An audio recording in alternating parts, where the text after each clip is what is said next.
Hi, I'm Lisa. I appreciate you taking the time to join me. Welcome.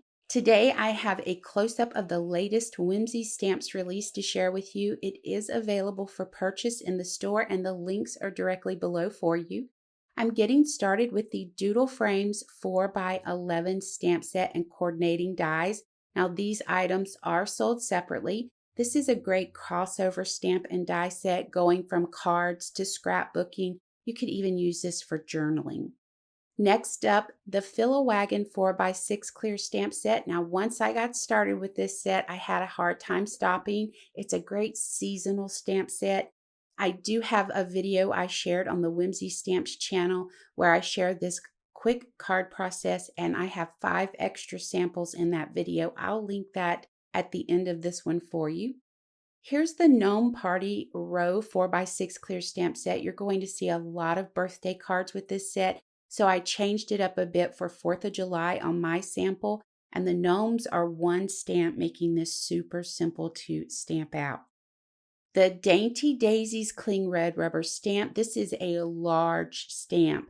It's large enough to cover a slimline card measuring 3.5 by 8.5 inches with some room to spare. And I paired it with the new Best Friend Word die set. Simple coloring on the center of the flowers and then colored the negative areas black on that sample.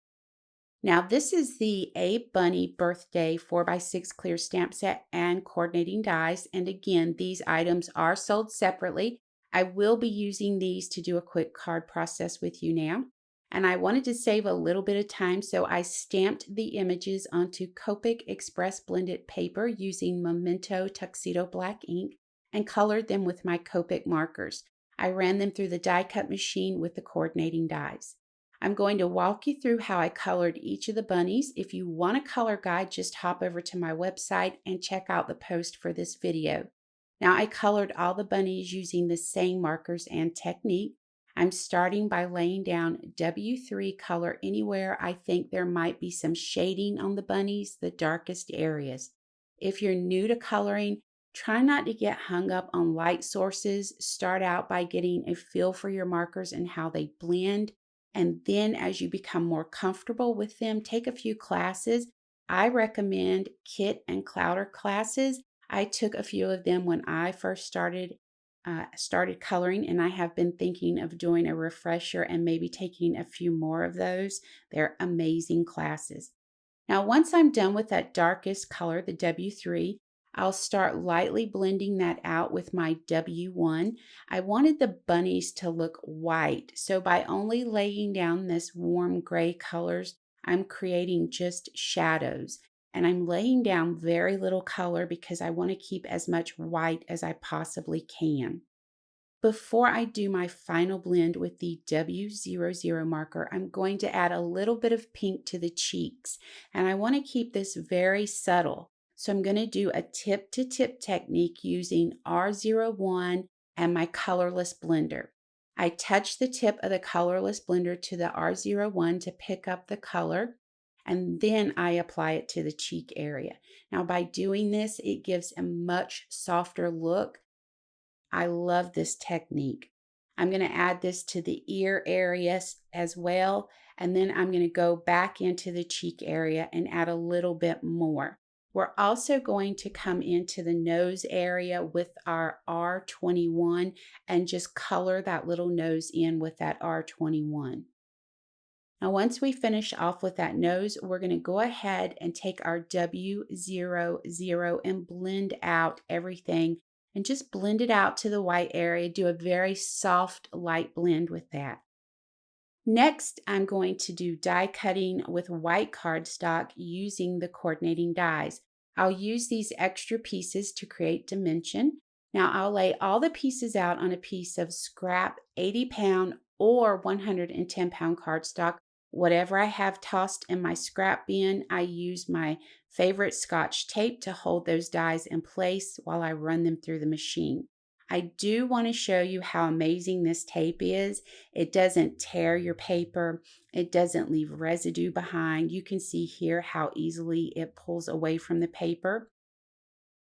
It's the same adhesive technology as Post-it paper, so I'm absolutely loving that tape in the craft room. Now, while I was die cutting, I went ahead and cut out a mask using the coordinating die for my center image, which is the three bunnies together. Any masking paper you have will work. I'm using Avery repositionable labels. Now I'm going to center the mask on my Slimline card base, which measures 3.5 by 8.5 inches, because I'm going to do a light ink blend on the card base. And this way I don't have to worry about any goofs I might end up with. I can start on that masked area and then work my way off onto the cardstock. Once I'm done with the ink blending, I'll remove the masking paper and just line the image up in that negative area. So a little bit of liquid adhesive to the back of the image, and then we'll place that where the mask was at. So I'm going to go ahead, hold on to that mask because I'm going to end up using it again in just a few seconds. While we wait for this to dry, I will go ahead and start stacking all the extra die cut pieces behind the colored images using that same glue. Now, real quick, I'm going to arrange the images on my card base just to get a feel for how they look, where I want them. And I decide right away that I need to add a little bit more to this background. So I grab the confetti stencil from Whimsy Stamps, and I'm going to place that mask back over that colored image to protect it, and then come back in with the same yellow ink for a tone on tone look while I stencil this. Now I'm going to go ahead and do both sides of the card base. And once I have that done, we'll remove the mask. We'll go ahead then and finish off our card base with a black border around it. So I'm just using a fine tip Sharpie and a ruler to come in and draw straight lines all the way around the edge of my card base. Once I finish off the border, then all it's left to do is decide exactly where I want all of those adorable bunnies to be placed on my card. Go ahead and adhere those down with liquid adhesive, stamp my sentiment from that stamp set, and I went ahead and did Hoppy Hoppy Birthday by simply masking off part of the sentiment and stamping that Hoppy first and then stamped it again. So that's going to wrap this card process up. Let me know what you think of the card and the new release items in the comments below. Everything's linked directly below in the description box. I hope you'll share this video with your crafty friends. And if you want to head over to the website and become a subscriber, we would love to have you there. All my videos are conveniently embedded in each blog post for my subscribers. So please know how much I appreciate you spending time with me. And until next time, please take care.